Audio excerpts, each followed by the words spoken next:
e somos chamados do período um dos mais importantes também da Constituição brasileira, que é a Era Vargas. A Era Vargas vai de 1930 até 1945. Isto é, Getúlio Vargas fica 15 anos no poder. São 15 anos, né, de 3 governos diferentes que a gente tem no Brasil. Nós temos o governo, o provisório, né, que vai de 1930 a 1934, o constitucional de 1934 a 1937 e o Estado Novo de 1937 em diante, até 1945.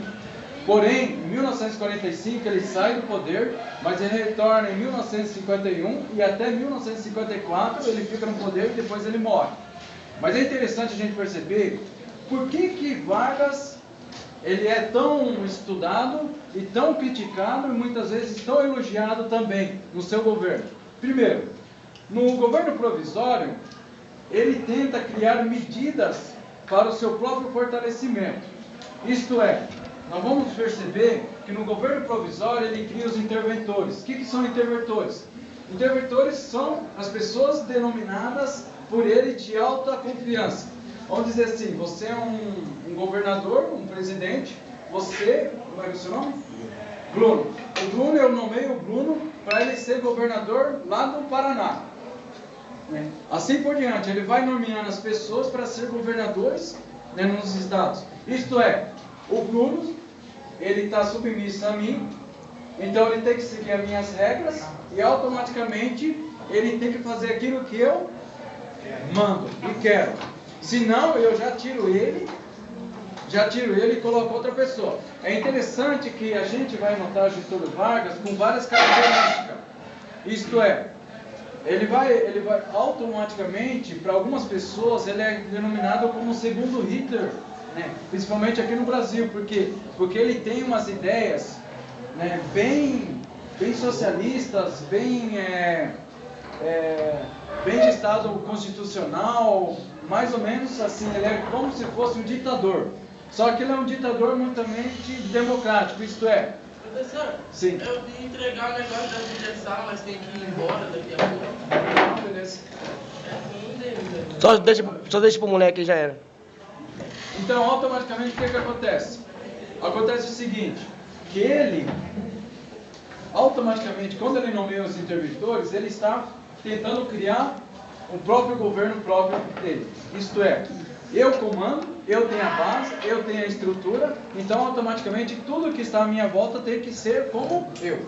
É interessante que Getúlio Vargas é comparado como Hitler por causa que todas as pessoas que se opunham a ele foram assassinadas. Vamos dizer assim, ele desconfiava de uma pessoa. Ele desconfiava de uma pessoa, automaticamente ele já mandava matar. Então, no governo dele tem muitas pessoas que morreram, né? Pessoas consideradas braço direito dele, que ele desconfiava muitas vezes e a pessoa morria ou sumia do nada. Outra questão muito interessante também, criação de ministérios.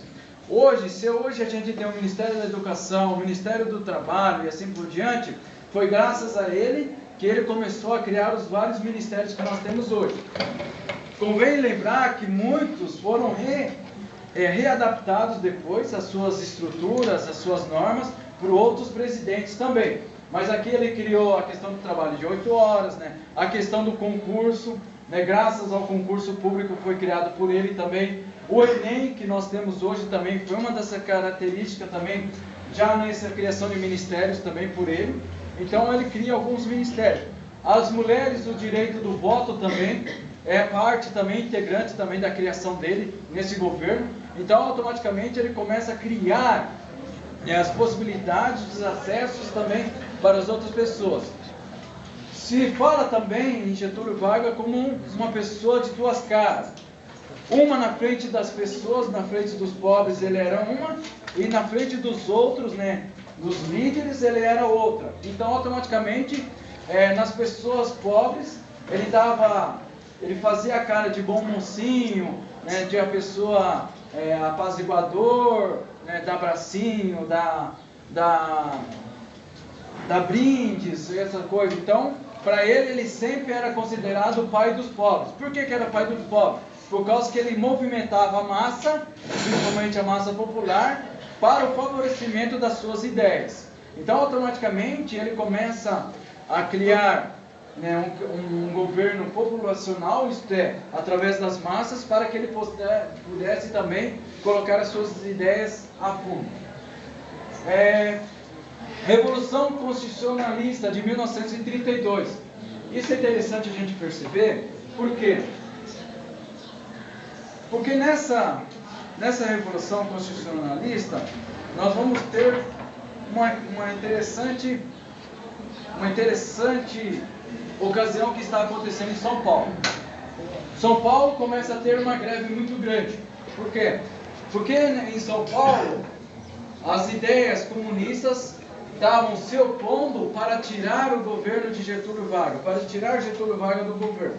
Isto é, então, em 1932, São Paulo, né, as pessoas lá, os grandes líderes lá de São Paulo, começam a fazer reuniões. E nessas reuniões, qual que é o primeiro cunho deles? Tirar os interventores. Eles não queriam que tivesse em São Paulo um interventor direto. Por quê? Porque se tivesse um interventor direto em São Paulo, automaticamente eles não poderiam traçar as suas normas, traçar os seus objetivos. Então, automaticamente eles queriam tirar os interventores, isto é, um chefe de Estado ali, e automaticamente eles queriam fazer as suas próprias leis, né, as suas próprias regras e assim por diante. Então, a Revolução Constitucionalista de 1932 é uma revolução pequena que eles tentam tirar Getúlio Vargas